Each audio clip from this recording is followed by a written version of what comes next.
of American parents and patients made a cross-border drug run into Canada in what has become a symbolic trip about saving lives. Before insulin was invented, it was really a death sentence for us.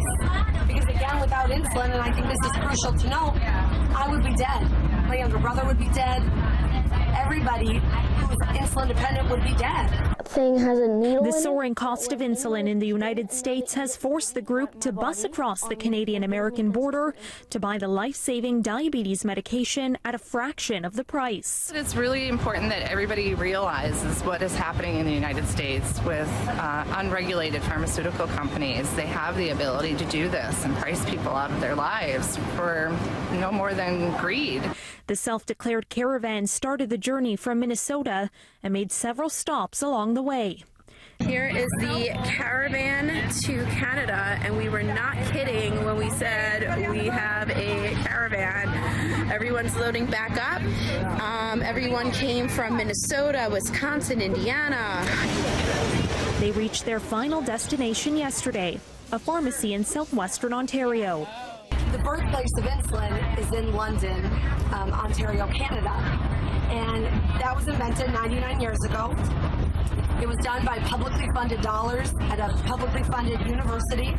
The caravan also made a stop at London's Banting House, where Canadian physician and scientist Frederick Banting lived and conceived the idea that led to the discovery of insulin. The group, who calls themselves Caravan to Canada, said American citizens often trek the border, unable to afford the high prices in the U.S.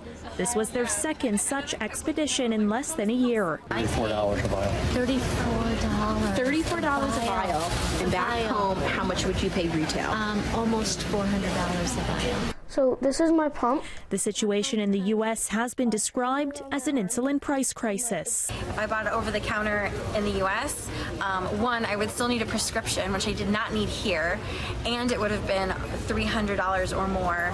In Canada, I didn't need a prescription, and it was about $35. My son, he was a type 1 diabetic. He was diagnosed when he was just turning 24 in 2015.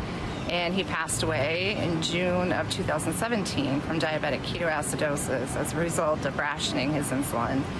He was rationing it because he couldn't afford it without insurance. A spokesperson with the Canadian Pharmacists Association tells the Canadian press that insulin tourism to Canada causes some concern because there is the potential for market disruption.